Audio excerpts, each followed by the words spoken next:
Ladies and gentlemen, selamat datang di FWB Podcast by Overheard Friends with Benefit.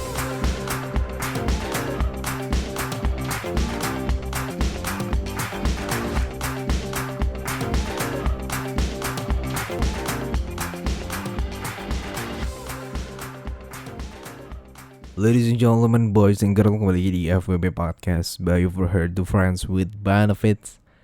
And back again with your host. This is admin yang selalu setia menemani bacakan cerita sekaligus menjadi kebanggaan sobat ngandus sekalian. Apa kabar? Gue harap kalian baik-baik aja seperti biasa. Apa ya? Bilang terima kasih seperti biasa. Dan mau mengingatkan untuk teman-teman semua yang belum mendengarkan episode kemarin spesial Hari Ibu bersama Mamah Muda.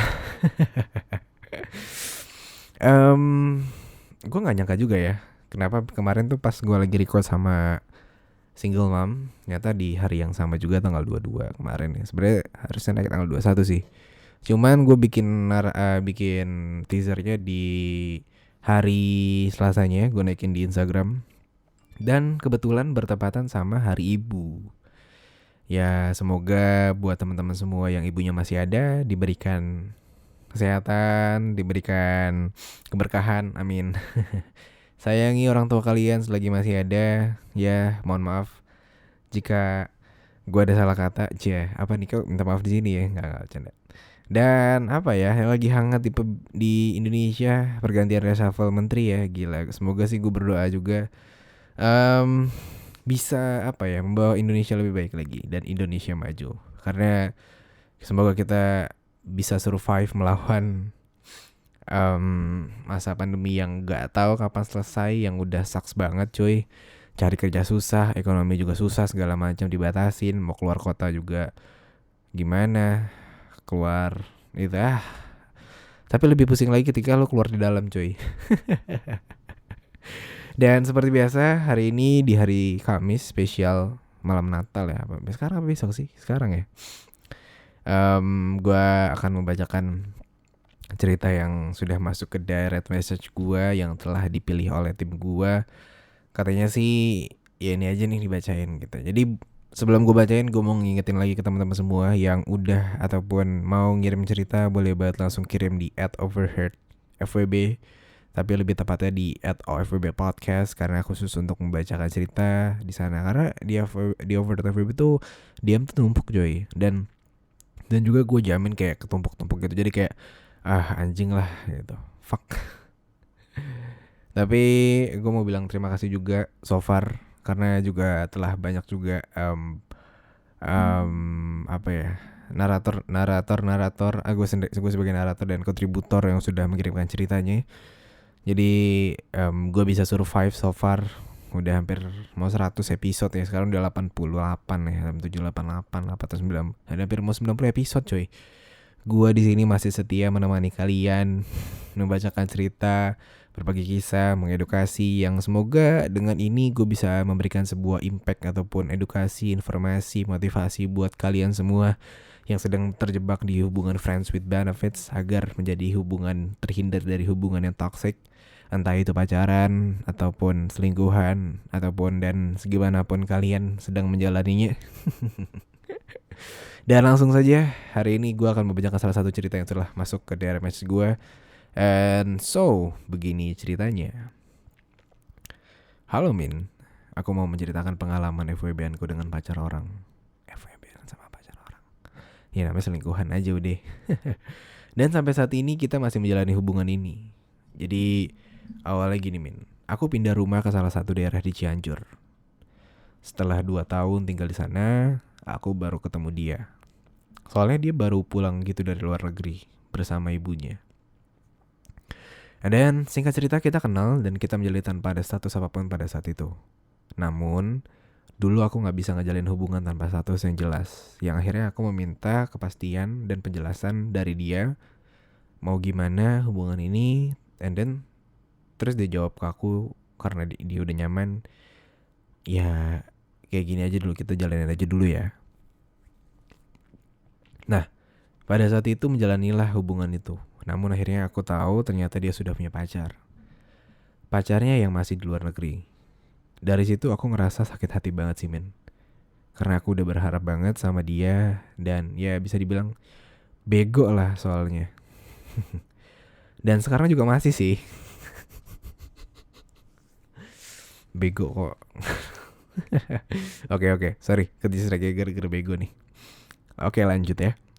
Akhirnya aku memutuskan untuk menjauh dari dia karena aku ngerasa sakit hati banget. Sampai beberapa waktu dia masih tetap mencoba menghubungiku, padahal aku udah jelas-jelas bilang mau menjauh. Saat mencoba menghubungi dia, menawarkanku untuk datang ke kosnya karena katanya dia baru banget ngekos dan ngajak aku ke sana untuk tempat di mana kalau aku lagi pengen sendiri katanya. Dengan alasan bahwa kita sama-sama punya background broken home sehingga butuh tempat buat menyendiri katanya. Nah, awalnya alasannya gitu saat dia nawarin kosannya ke aku. Mulai dari kos itulah aku untuk pertama kali yang melakukan hubungan seks. Walaupun pada saat awal-awal aku bilang gak mau karena ya merasa belum mau aja gitu. And then setelah sering ke kosan dengan banyak obrolan-obrolan akhirnya kita memutuskan untuk FWB-an. Dan setelah kita mulai FWB di situ juga aku ngelepasin virgin aku min. Walaupun pada saat dulu aku pacaran dengan mantanku ada yang ngajak buat having sex tapi aku gak mau. Pada saat sama dia karena dia pun jujur atas keinginannya untuk bisa having sex bareng aku, akhirnya aku mengiyakan karena aku tidak perlu mendengarkan kata-kata manis dari dia untuk mendapatin enak. Bagiku dia jujur atas keinginannya itu lebih baik. And then pada saat pertama kali nyobain, itu rasanya caur banget min. Parah. Mana pada saat itu keadaan lagi hujan. Dan itu pertama kalinya aku benar-benar nikmatin surga dunia. Dan pada saat itu kita gak tahu main beberapa kali. Setelah yang pertama itu akhirnya kami jadi lebih sering melakukan having sex. Hampir 2 kali dalam seminggu. Dan pastinya dengan pengaman. Karena aku gak mau nih sembarangan. Begitupun aku ingat kata Mimin bahwa kita nyari FWB yang harus teman kita dulu. Dan kita tahu karakter orangnya yang kayak gimana. Sampai saat ini kami masih menjalani FWB ini. Tanpa ada toksik. Karena aku pun tidak pernah banyak nuntut ke dia, begitupun sebaliknya. Namun kadang aku gak suka ngerasa bersalah akan hal ini min. Meskipun aku nyaman berada di zona FWB ini, apalagi FWB ku ini sudah sering diteror sama pacarnya untuk segera menikahinya. Dan aku benar-benar bingung min harus gimana. Di sisi lain aku pengen pergi karena dia sudah mau menikah meskipun entah kapan tepatnya. Tapi di sisi lain aku tidak bisa meninggalkan zona ini. Dan aku sering bilang ke dia buat ninggalin aku karena jujur aku gak bisa ninggalin dia atau di zona nyaman ini. Ternyata dia pun sama min. Dia gak bisa ninggalin zona nyaman ini. Tapi dia merasa terdesak oleh pacar karena dia pun merasa penyesalah karena sudah berjanji pada pacarnya. Namun dia masih mengulur waktu pernikahannya. Kadang aku bingung kenapa dia tidak bisa mengambil keputusan. Dia selalu bilang, jujur aku nyaman sama kamu, tapi aku udah punya janji ke dia dan kalau tahu aku gak tepatin janji ke aku takut hal buruk terjadi pada mental dia karena dia dulu pernah dikecewakan oleh mantan-mantannya. Selalu itu jawaban yang dia berikan ke aku min. Aku bingung, harus tetap ngejalanin hubungan ini sampai waktunya dia tiba-tiba menikah, tiba untuk menikah atau gimana. Nah itu min, ceritaku. Maaf banget kalau ceritanya gak nyambung atau penyusunan katanya kurang rapi. Dan terima kasih banyak Min sudah memberitahukan tempat untuk bercerita dan pembelajaran yang bisa aku ambil dari Overheard FWB ini ataupun FWB podcastnya yang aku sering denger juga. Sekali lagi terima kasih Min, tolong sarannya Min. Bingung ya. Anjing, lu sebenarnya simple sih.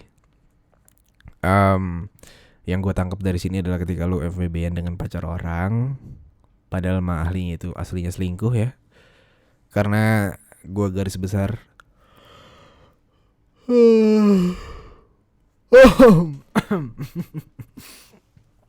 sorry, cuma dia FWB podcast ya, nguap di depan mic sama teriak di depan mic. Jadi sebenarnya di episode kali ini gue bisa simpulin sih bahwasanya Kalau ngasih saran ya pasti cabut, pasti. Cuman masalahnya ini orang dua-duanya nggak pengen cabut dua-duanya ya kan, emang anjing.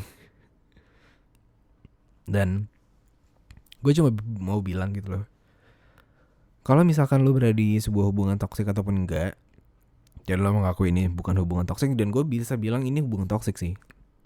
Kenapa? Karena ya you know gitu loh, lo tau lah, lo menjalani hubungan secara diam-diam, even itu lo bilang FWB ternyata itu selingkuh karena pacar yang jauh di sana nggak tahu.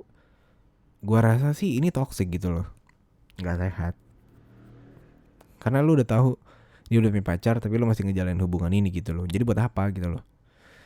Dan yang lebih toxic adalah ketika lo sama-sama ada perasaan tapi lo nggak bisa nyatu, dan itu gua rasa toxic. Terlebih kayak ya gue nggak bisa ngetinggalin lo dan lo juga nggak mau ninggalin gue, ya gue bilang itu toxic.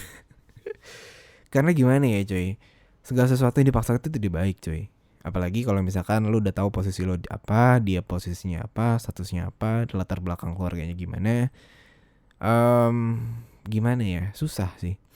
Kadang lu harus nerima gitu loh, atau enggak lu harus cabut kalau itu yang terbaik. Lagian juga dia mau nikah kan gitu loh. Jangan sampai lu perkara kayak gini malah nyusahin dia gitu loh. Dia bukan hanya, dia tuh sebenarnya bukan nggak bisa ngambil keputusan cuy. Dia hanya ingin main aman aja gitu, berlaku adil sama semuanya gitu. Namun nggak bisa. Pada akhirnya lo akan dihadapkan sebuah pilihan, tinggalin atau nggak jadi nikah sama yang di sana, atau ya lo nikah sama lo gitu. Dan kalau buat lo pilihannya adalah ya lo mau bertahan dengan tanpa status yang nggak jelas, malah even pasti gue yakin juga banyak orang yang bisa nerima lo. Karena gini cuy, yang sulit itu adalah ketika lo bisa nerima kalau bahasanya itu bukan punya lo gitu loh. Ya gue nggak tahu sih lo sayang sama dia atau enggak, cuma ya kalau misalkan kayak gini sih gue yakin udah sayang sih. Karena sesuatu hal yang selalu sering bareng, ataupun sesuatu hal yang terlalu sering bersama, pada akhirnya juga lo akan punya perasaan di sana gitu loh. Ada urusan campur perasaan gitu loh. Jadi kayak ya udah gitu loh. Kalau misalkan lo yakin ya coba jalanin, atau enggak ya susah gitu, susah. Karena gue yakin itu toxic anjing. Perkara gue yakin gini deh, kalau misalkan lo berada di posisi seperti ini dan lo ngakui bahwasanya lo nggak bisa cabut ataupun lo nggak bisa menyudahi, kenapa lo nggak ghosting? Tapi susah juga ya. Gini sih, intinya ini hubungan toxic. Cuman kalau misalkan lo mau bertahan ya silahkan, this is your life, gue nggak bisa ngatur. Tapi pada akhirnya lo juga harus bisa menentukan hidup lo, menentukan pilihan hidup lo, karena lo nggak bisa terus-terusan kayak gini, ya kan? Karena dia juga ya bukan, ya gue nggak tahu sih jodoh lo atau bukan, cuman ya lebih baik gitu loh, di luar sana masih banyak orang yang bisa nerima lo, bisa sama-sama sama lo, bisa bareng sama lo. Kenapa lo sama orang yang punya pacar gitu? Kecuali dia mau putus sama pacarnya, ya itu lain cerita sih, dan mau serius sama lo. Tapi kan di sini case-nya beda gitu loh.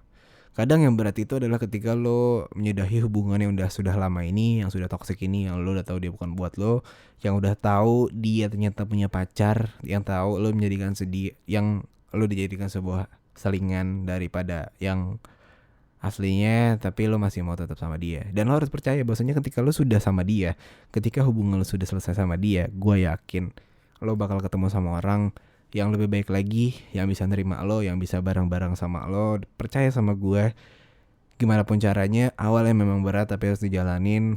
Tapi itu juga butuh proses. Tapi ya lo harus bisa sih melepas itu, dan lo harus bisa menata hidup lo lebih baik lagi. Gitu sih. Iya gitu doang anjing. Karena simple kok. Kadang masalah tuh gue bisa ngomong kayak gini karena gue berada di luar lingkaran masalah lo gitu, dan lo berada di lingkaran itu. Jadi gue bisa melihat mana jalan keluarnya gitu loh. Tapi ya gue semoga apapun yang gue kasih tahu hari ini, apapun yang gue bilang ke lo, apapun yang gue kasih advice ke lo dan saran ke lo, jika itu menurut lo baik ya silahkan ambil. Jika menurut lo itu tidak baik ya udah, tetap jalanin apa pendirian lo, gimana nyamannya hidup lo. Karena pada akhirnya juga this is your life, this is your comfort zone. Ya kalau misalkan lo nyaman silakan perjuangkan. Jika lo udah nggak bisa, lo coba lo bilang. Karena sesuatu itu harus dikomunikasiin dengan baik dan bijak. Oke, kayak gitu aja sih. Dan gue mau bilang ke teman-teman semua, mau ngucapin selamat hari Natal ya buat teman-teman yang merayakan. Spesial banget di malam ini, Kak, malam Natal ya, 24, 25, sekarang tanggal 24 ya. Apa besok sih? Malam ini ya? Apa besok ya? Gue gak tahu juga sih. Jadi overall Merry Christmas untuk teman-teman yang sedang menjalankan ataupun merayakan Natal. Semoga berkah dan semoga bisa diberikan kesehatan untuk keluarganya. Gua pun juga sama, jauhkan dari COVID dan Indonesia bisa lebih maju lagi, dijauhkan dari COVID juga, dan semua bisnis-bisnis perekonomian akan kembali normal. Semua kegiatan bisa kembali normal, amin dan amin. Oke, terima kasih semua untuk Sobat Nganu yang telah mendengarkan podcast pada hari ini. Di sini gue Mimin pamit undur suara, sampai jumpa di episode-episode selanjutnya. Bye-bye.